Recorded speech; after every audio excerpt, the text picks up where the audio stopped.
Hello and welcome guys. जैसा कि आप लोग देख पा रहे हैं, आज हम लोग बात करेंगे इंडस वैली सिविलाइजेशन के बारे में।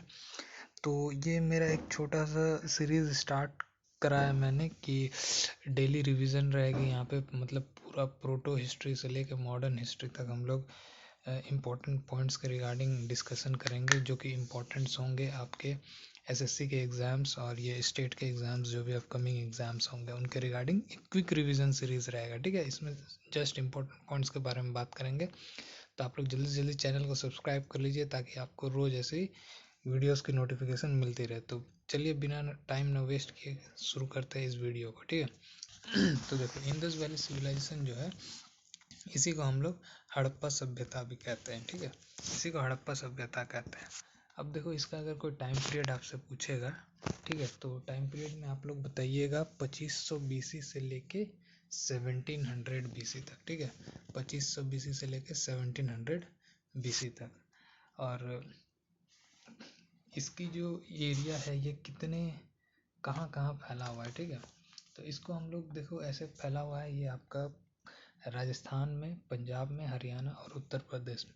तो इसकी याद करने की ट्रिक आप कुछ इस तरीके से याद रख सकते हो कि कोई एक राजा है जिसका नाम पंजा है। ठीक है, वो उत्तर में हार गया। ठीक है, तो राजा पंजा उत्तर हारा, आप कोई भी सीक्वेंस में याद कर लो इसे, हमें बस याद रखने से मतलब है। ठीक है, तो और ये बसा किस नदी के किनारे है? इंदस रिवर के किनारे। ठीक है, इंदस नदी के किनारे ये बसा हुआ है। ठीक है, तो बाकी आप लोग देखो, इसकी खुदाई मतलब कि इसे किसने कहा था इंडस वैली सिविलाइजेशन? इसे कहा था आपका जॉन मार्शल ने। जॉन मार्शल ने आपका इसे इंडस वैली सिविलाइजेशन कहा था। और इसकी खुदाई किसने की थी? इसकी खुदाई की थी आपकी दयाराम साहनी ने। ठीक है, दयाराम साहनी ने। अब चलिए बात कर लेते हैं कि इसके ईस्ट वेस्ट नॉर्थ साउथ में आपके कौन कौन सी जगह स्थित है। ठीक है, तो आप लोग देख पा रहे होंगे कि मैंने लिखा है ईस्ट वेस्ट नॉर्थ साउथ में। वेस्ट में आपका हो गया सुत का गेंडोर, साउथ में हो गया दैमाबाद, ईस्ट में हो गया आलमगीरपुर और नॉर्थ में हो गया आपका मांडा। तो आप इसे एक ट्रिक से याद रख सकते हो। आप देख सकते हो मैंने अपनी ट्रिक यहाँ पे लिखी है, जो कि सदमा से याद रख सकते हो। ठीक है, सदमा, सदमा मतलब SDMA करके हम लोग लिख सकते हैं। एस से सुत का गेंडोर, डी से दैमाबाद, ए से आलमगीरपुर, एम से मांडा। तो देखो यहाँ पे कैसे याद रखना है आप लोग, है ना, यहाँ से स्टार्ट करना है। एक आप लोग, हम लोग नॉर्मली कैसे बनाते हैं, ऐसे बनाते हैं और ईस्ट वेस्ट नॉर्थ साउथ लिखते हैं। तो आप लोग ऐसे बनाना है, एक ऐसे और एक ऐसे। ठीक है, बिल्कुल इस तरीके से। ठीक है, ऐसे ऐसे बनाना। यहाँ पे सीधा वेस्ट से शुरू करेंगे, ऐसे बनाएंगे, तो यहाँ से सीधा शुरू करेंगे इस एंड से। ठीक है, तो इस एंड से हम लोग सदमा लिखना शुरू कर देंगे। तो देखो, एक एंगल आपका कैसा बना, एक एंगल ऐसे बना, तो पहला जो है वो SD इसके लिए हो गया, ये S हो गया इसके लिए, ये D हो गया। अब दूसरा एंगल आपका कैसे बनेगा? दूसरा एंगल आपका ऐसे बना, तो M किसका हो जाएगा? MA हो जाएगा। ठीक है, तो सदमा हो गया। तो M से मांडा हो गया, A से आलमगीरपुर हो गया। आप इस तरीके से याद रख सकते हैं। ठीक है, तो आगे चलते हुए देखते हैं हम लोग कि यहाँ पे और क्या था। कि यहाँ पे इंडस वैली सिविलाइजेशन में अर्बन वैली सिविलाइजेशन थी, मतलब कि नगरीकृत सभ्यता थी। काफ़ी अच्छा था। और टाउनशिप सिटीजनशिप के प्लान पे अगर हम लोग जाएंगे तो यहाँ पे ड्रेनेज सिस्टम अच्छे थे यहाँ के। और ये जो है ना टाउनशिप सेटलमेंट, ये 2 पार्ट्स में डिवाइडेड थे, मतलब कि आपको इक्वलिटी वहाँ देखने नहीं मिलेगा। ठीक है तो यहाँ पे 2 पार्ट्स में क्या क्या थी?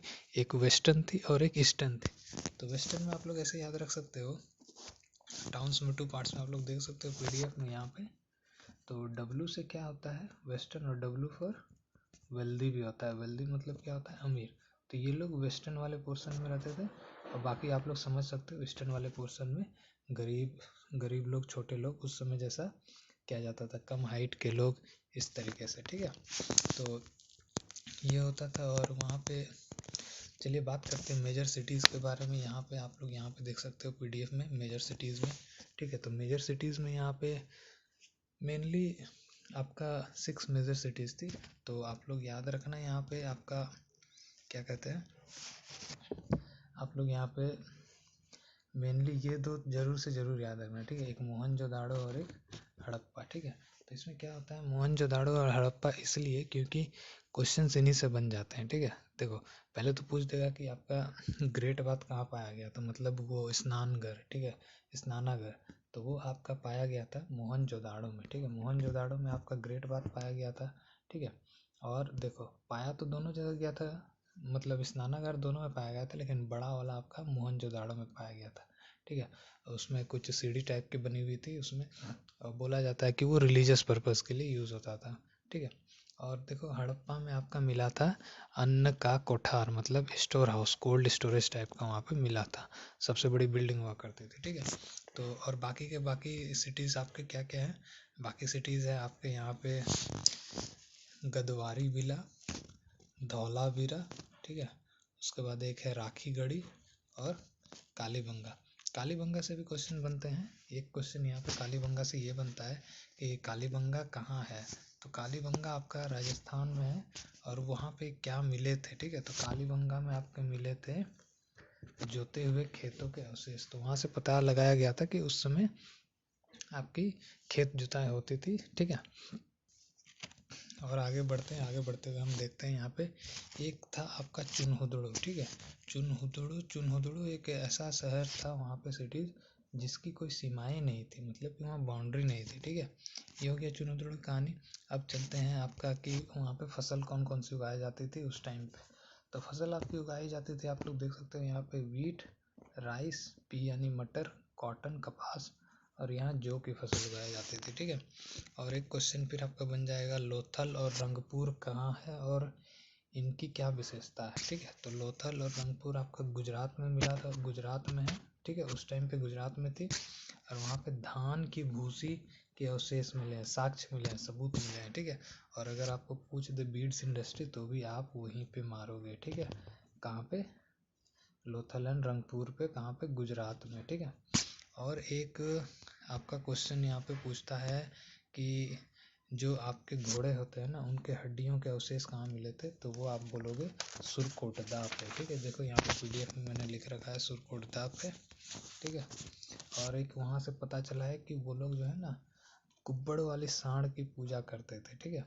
कुब्बड़ वाले समझते हो ना, जिनको हम लोग कहते हैं कि पीठ में पहाड़ निकल आया, वो कुब्बड़ वाले सांड के हम लोग, वो लोग पूजा करते थे।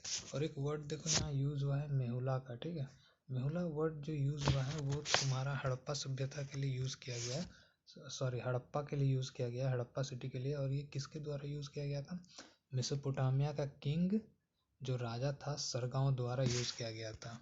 और देखो उस टाइम पे जो है दो बिग आपके क्या कहते हैं स्टेडियम्स का पता चला है, दोनों गुजरात में है आपके, ठीक है। और कहाँ पे, कुरान पे, ठीक है, कुरान में।